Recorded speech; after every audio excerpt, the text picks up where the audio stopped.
सिर्फ मैंने स्ट्रगल किया, मेरी बेटी ने भी बहुत स्ट्रगल किया मेरे साथ। उसकी भूख शांत कराने के लिए कभी पानी में बिस्किट घोल के दे दिया, कभी चीनी पानी पिला दिया। इस तरीके से मेरे को फैशन डिज़ाइनिंग करनी थी एक्चुअली आफ्टर 12th। तो मेरे फैमिली वालों ने मुझे सपोर्ट नहीं किया कि फैशन डिज़ाइनिंग तो दर्जियों का काम होता है, ये तो सिलाई का काम है। फिर मेरी मदर ने मुझे पेट में लात मार के निकाला था, धक्के मार के बाहर निकाला था। एंड बहुत मारा था उस दिन भी, जब मैं प्रेग्नेंट थी तब भी बहुत मारा मेरी मदर ने। फिर मैं निकल गई, मेरे पास कुछ भी नहीं था, ना फ़ोन था उस टाइम पे, ना कुछ भी। हॉस्पिटल वालों ने मना कर दिया डिलीवरी के लिए। फिर बहुत सपोर्ट किया मेरा, मतलब जो भी पास्टर्स थे उन सब ने फिर बोला, रिक्वेस्ट की। फिर मेरे को 4 घंटे तो ऐसे ऊपर नीचे करना पड़ा व्हील चेयर में बैठ के उस पेन में।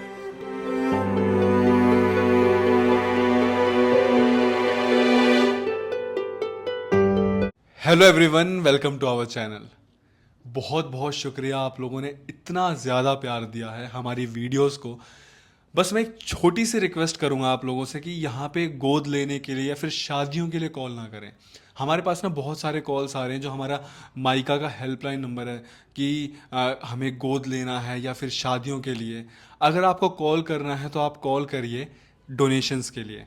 अगर आपको कॉल करना है तो आप कॉल करिए यहाँ पे अपने बर्थडे सेलिब्रेट करने के लिए, अपनी एनिवर्सरी सेलिब्रेट करने के लिए।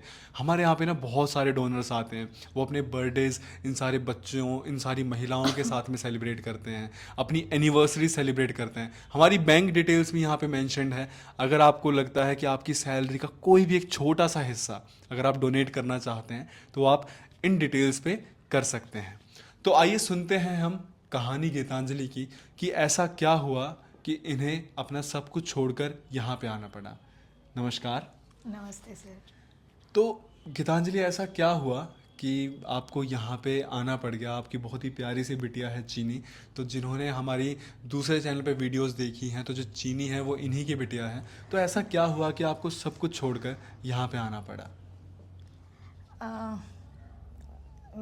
मेरे साथ मैं शुरू से बताना चाहूँगी कि मेरी जो लाइफ जर्नी रही है कैसी रही है। जब मैं 4 साल की थी, मैं पहले एक हॉस्टल में रहती थी। वो SCN हॉस्टल्स था, जो मतलब क्रिश्चियन लोगों का होता है। वहाँ से मैंने अपनी 12th कंप्लीट की है। एंड 12th कंप्लीट करने के बाद वहाँ पे ये होता है कि एवरी सारे JJ एक्ट या CWC का रूल होता है कि आफ्टर 18 हम नहीं रख सकते हैं।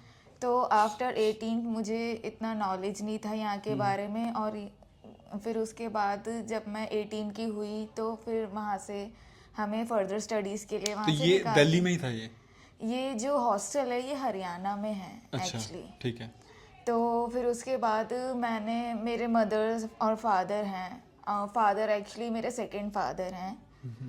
तो जो मेरी मदर हैं वो मेरे को फैशन डिज़ाइनिंग करनी थी एक्चुअली आफ्टर 12th। तो मेरे फैमिली वालों ने मुझे सपोर्ट नहीं किया कि फैशन डिज़ाइनिंग तो दर्जियों का काम होता है, ये तो सिलाई का काम है, कुछ बड़ा करो, जैसे डॉक्टर बनो, बैंक मैनेजर बनो। हालांकि मैं कॉमर्स बैकग्राउंड की हूँ, बट मेरा स्टार्टिंग से ही डिज़ाइनिंग में इंटरेस्ट रहा है, क्रिएटिविटीज़ में रहा है। तो मुझे डिज़ाइनिंग ही करनी थी। तो फिर भी उन्होंने मुझे सपोर्ट नहीं किया बिल्कुल भी। तो फिर मैंने डिज़ाइनिंग के लिए सोचा, मैंने फिर बहुत ज़्यादा रिक्वेस्ट की, तब भी वो नहीं माने। 1 महीना तो मेरा ऐसे ही वेस्ट हुआ। फिर मैं 2-3 महीने ऐसे ही मैं मनाती गई, फिर भी नहीं मिला सपोर्ट। फिर बहुत ज़्यादा रोने के बाद फिर मान गए कि मैंने कहा कि अच्छा एटलीस्ट मुझे 1 महीने के लिए सपोर्ट करना। बट उसमें भी उन्होंने मेरे को अच्छे से सपोर्ट नहीं दिया। मदर फादर दोनों ने? दोनों में से किसी ने मुझे मतलब सही से सपोर्ट नहीं दिया। मैंने बोल दिया था कि मैं पार्ट टाइम जॉब करके ही अपनी फ़ीस वगैरह भर लूँगी।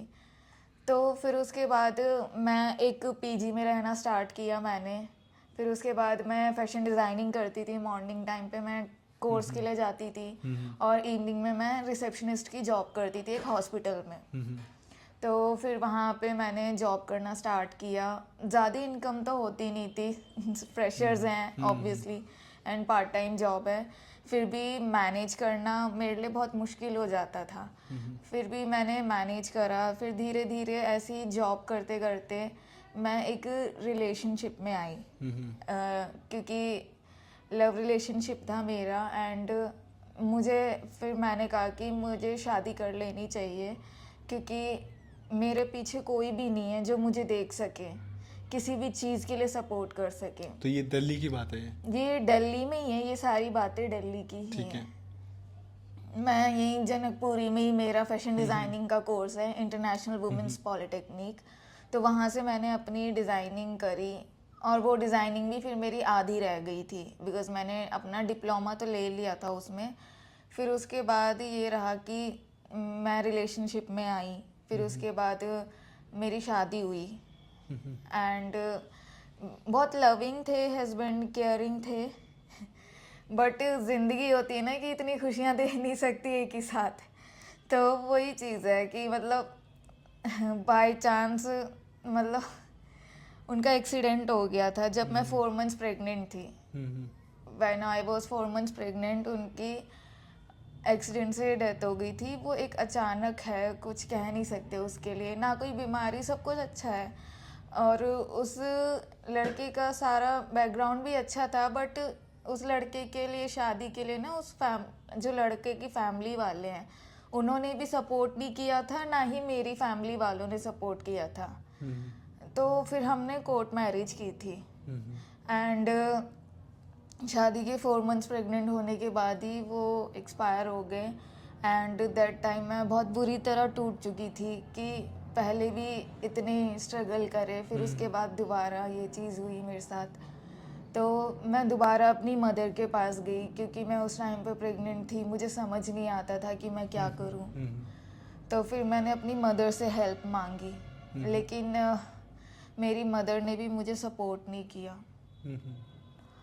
मेरी मदर ने भी, मतलब लव मैरिज थी तो नहीं मिलता सपोर्ट इतनी जल्दी, क्योंकि उनकी सोसाइटी ऐसी है, उनका बैकग्राउंड जो है, और ऊपर से सेकंड फादर हैं, तो नहीं होता। तो मेरी मदर ने भी फिर सपोर्ट नहीं किया, मुझे घर से निकाल दिया। एंड मेरी मदर ने मुझे पेट में लात मार के निकाला था, धक्के मार के बाहर निकाला था। एंड बहुत मारा था उस दिन भी, जब मैं प्रेग्नेंट थी तब भी बहुत मारा मेरी मदर ने। फिर मैं निकल गई, मेरे पास कुछ भी नहीं था, ना फ़ोन था उस टाइम पे, ना कुछ भी। तो फिर उसके बाद मैं वहीं गाज़ियाबाद से दिल्ली, मुझे इतनी नॉलेज भी नहीं थी, बिकॉज़ बहुत सी चीज़ें हो गई, और जब सिचुएशंस आती है ना तो हमारा दिमाग भी काम करना बंद हो जाता है। तो एक पल के लिए सोचा कि सुसाइड कर लूँ, फिर कहा कि नहीं, आगे बढ़ते हैं। और एक टाइम पे ऐसा भी आ गया था कि हाँ, मुझे ये बेबी भी नहीं चाहिए, क्योंकि सिचुएशंस ही ऐसी हो गई थी। तो फिर उसके बाद मैं गई, और मैं उसी प्रेगनेंसी की हालत में मैं पैदल गाज़ियाबाद से दिल्ली आई थी। पैदल आए थे? मैं पैदल आई थी। हाँ। पूरे पैर वैर सूज गए थे, कुछ समझ नहीं आता था कि क्या करना है क्या नहीं करना। फिर उसके बाद ऐसी मॉल में गई मैं, मतलब सेल्स का काम होता है वहाँ पे, नेटवर्किंग का, आपको पता होगा आजकल बहुत हो रहा है। तो ऑरिफ्लेम कंपनी का ही था वो। तो उस कंपनी में, मतलब मैं वहीं पे ना बैठ के स्टोरी बुक्स पढ़ रही थी लाइब्रेरी में। तो कोई एक आई थी, उन्होंने मुझे बताया कि यहाँ पे सेल्स का काम है, आप ये करके अपना कर सकते हो आगे। तो मैं वही सेल के लिए प्रोडक्ट सेल कर रही थी। तो फिर उसके बाद एक लेडी मिली मुझे। वो लेडी एक ज्योतिषी थी। तो मैंने सोचा कि मैं अपना हाथ दिखा देती, हो सकता है मेरी ज़िंदगी के बारे में बता दे, बट इतना इजी नहीं होती सारी चीज़ें। तो फिर उन्होंने देखा, देखती ही वो मुझे देख रही थी बहुत देर से। तो फिर मैंने अपने आप ही सारा सच बता दिया कि क्या हुआ है मेरी ज़िंदगी में। तो फिर उन्होंने कॉल करा, महिला किसी आश्रम में, निर्मल छाया की ही। तो कॉल यहाँ पे द्वारका में लगी थी, सेक्टर 17 में। तो फिर उन्होंने मुझे बुलाया, पूरी वेरिफिकेशन की मेरी। तो उसके बाद फिर पता चला कि कोई भी सपोर्ट के लिए है नहीं मेरा। तो फिर उन्होंने मुझे पास्टर के हाथ में सौंप दिया। फिर मैंने पास्टर के पास रहने लगी मैं। तो फिर मैंने अंकल से बोला कि मुझे ये बेबी नहीं चाहिए, मैं अब आगे आप देख लो। फिर उसके बाद उन्होंने कहा कि इस बच्चे को मत मारो, इस बच्चे को ज़िंदगी में आने दो।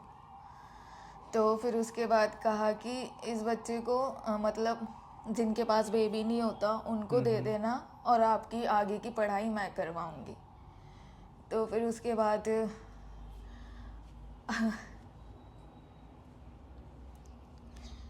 तो मैं मान गई उसके लिए।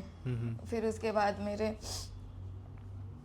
जब मैं ऐसी फिर मेरा ख्याल रखा गया, अल्ट्रासाउंड करवाया, इंजेक्शंस जो भी होते हैं थोड़ा टेक केयर किया। फिर उसके बाद जब डिलीवरी का टाइम आया मेरा, तो डिलीवरी का टाइम मेरे लिए बहुत ज़्यादा दर्दनाक है, मेरी ज़िंदगी का सबसे स्ट्रगलिंग टाइम है। क्योंकि आजकल के टाइम पे ये है कि डिलीवरी के टाइम पे बिना फादर के बच्चे को हम डिलीवर भी नहीं कर सकते। एंड सुबह 8 बजे की बात थी, मैं हॉस्पिटल में गई थी। तो सुबह 8 बजे के बाद मैं हॉस्पिटल में गई, लेकिन हॉस्पिटल वालों ने मना कर दिया डिलीवरी के लिए। फिर बहुत सपोर्ट किया मेरा, मतलब जो भी पास्टर्स थे उन सब ने फिर बोला, रिक्वेस्ट की। फिर मेरे को 4 घंटे तो ऐसे ऊपर नीचे करना पड़ा व्हील चेयर में बैठ के, उस पेन में ऊपर नीचे कर रही थी बार बार लिफ्ट से। समझ ही नहीं आ रहा था कि मेरे को कहाँ रखा जाए, कहाँ शिफ्ट किया जाए। ये दीनदयाल हॉस्पिटल की बात है। तो फिर उसके बाद करेक्ट 12 बजे, मतलब 8 बजे से लेके मैं 12 बजे तक इतने स्ट्रगल किए कि कोई रख नहीं रहा मेरे को, कैसे रखा जाएगा। उसके लिए भी बोल रहे कि पहले वेरिफिकेशन करो, पहले ये नहीं देख रहे कि बच्ची प्रॉब्लम में है तो उसको सपोर्ट किया जाए, लेकिन उन्हें पहले वेरिफिकेशन करनी थी। तो उन्होंने करी, फिर मेरे को एंट्री दी, फिर मैंने डिलीवर किया। तो जब वो बेबी हुई तो उसके बाद से मैंने सोच लिया था कि अब मैं अपनी बेटी किसी को नहीं दूंगी, मैं खुद पालूंगी। जब इतनी मेहनत करी है इसके लिए तो अब खुद पालूंगी। तो फिर मैंने अपना डिसीजन बदल दिया था। फिर उसके बाद 3 मंथ्स हो गए, जब चीनी 3 मंथ्स की हो गई थी तो हमारे जो अंकल थे जो मुझे सपोर्ट कर रहे थे इतना, उनकी भी डेथ हो गई। मतलब उन्होंने सोच लिया था कि हाँ मेरे को भी पढ़ाना है, वो थोड़ी बड़ी हो जाएगी, ये सारी चीज़ें, बट नहीं होता, इतना सपोर्ट नहीं मिल पाता। फिर उसके बाद उनकी भी डेथ हो गई, तो फिर मैं वहाँ से भी निकल गई क्योंकि उनकी बदौलत ही रह रही थी मैं वहाँ पे, तो वहाँ से भी मुझे निकाल दिया गया। फिर ऐसी मुझे एक लेडी मिली थी, तो उन लेडी ने मुझे घर पे बुलाया। उन्होंने कहा कि कहाँ ऐसे भटकोगे इधर उधर, तुम यहाँ आके रह लो। तो मैंने कहा कि ठीक है, उस टाइम पे छोटी बच्ची है, ठंड का टाइम है, क्या करें। तो मैं मान गई थी। फिर बाद में उसने 1-2 दिन रखा मुझे, फिर मेरे को कह रही, उन्होंने फिर मुझे कहा कि आपको कॉल गर्ल का काम करना होगा, जो प्रोस्टिट्यूशन का होता है। ये यहीं दिल्ली की बात है, दिल्ली में एग्जैक्ट द्वारका के। तो फिर मैंने कहा कि नहीं, मैं नहीं करूँगी, बेशक से मुझे अपनी बेटी के लिए कोई और सुविधा ढूंढनी पड़े। तो उन्होंने ज़बरदस्ती की ऐसे कि तुम्हें करना पड़ेगा, मतलब यहाँ रहना है तो ये वो। फिर मैं वहाँ से भी रात को भाग गई थी, क्योंकि ऐसी जगह से रहने से अच्छा है कि किसी और जगह अपना सही से रहो। तो फिर उसके बाद रात को कहाँ घूमूं कहाँ रहूं समझ ही नहीं आता था। फिर भी उसके बाद मैंने रिक्वेस्ट की किसी पीजी वाले से कि मुझे रख लो, तो फिर उन्होंने कहा कि ठीक है। तो फिर मैंने वहाँ भी नहीं रह पाई। फिर एक सपोर्ट मिला मेरी किसी हॉस्टल की दीदी से, तो मैं उनके वहाँ क्यों नहीं रह पाए? क्योंकि पीजी में तो सिंगल गर्ल्स ही रह अच्छा, सकती है, अच्छा, मदर और ठीक है। बच्चा नहीं रह सकता, इस वजह से नहीं रह पाई थी मैं। फिर एक हमारी कोई पुराने हॉस्टल की दीदी थी, तो जिन्होंने कहा कि कुछ टाइम के लिए रह लो, हम ज़्यादा टाइम नहीं रख सकते।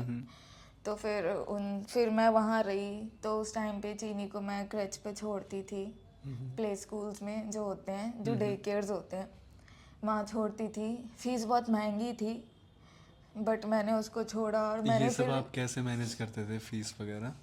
मैंने जॉब करी थी, मतलब मैं जॉब करती थी हाँ हाँ। प्लस अपना कोर्स भी कंप्लीट कर रही थी। सैटरडे संडे का कोर्स अच्छा। रहता था और मैं जॉब भी करती थी और उसको डे केयर पे भी छोड़ के जाती ठीक है। थी। तो इस तरीके से मैंने अपनी ज़िंदगी में मैनेज किया। और फिर दीदी के पास भी नहीं था स्पेस। फिर कोविड का टाइम आ गया, जैसे सभी को पता है 2020 में 2021 में कोविड आ गया था, तो फिर जॉब्स भी बंद हो गई। तो बहुत स्ट्रगलिंग टाइम था उस टाइम। दीदी ने भी फिर मुझे वहाँ से निकाल दिया क्योंकि मैं रेंट पे नहीं कर पा रही। तो फिर ऐसा टाइम आया कि मेरी बेटी को भी मेरे साथ स्ट्रगल करना पड़ता था।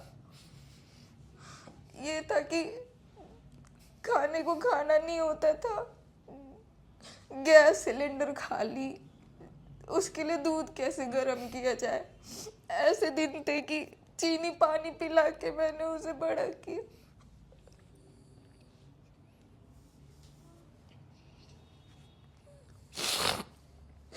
मैं पैदल चलती थी, वो भी मेरे साथ चलती थी, छोटी सी। उसका भी धूप में मुंह पूरा लाल हो जाता था। ऐसा नहीं है सिर्फ मैंने स्ट्रगल किया, मेरी बेटी ने भी बहुत स्ट्रगल किया मेरे साथ। उसकी भूख शांत कराने के लिए कभी पानी में बिस्किट घोल के दे दिया, कभी चीनी पानी पिला दिया। इस तरीके से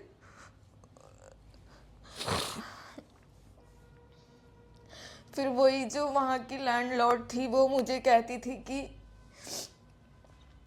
तुम इस बच्ची को बेच के अकेले अपनी जिंदगी जी सकती हो।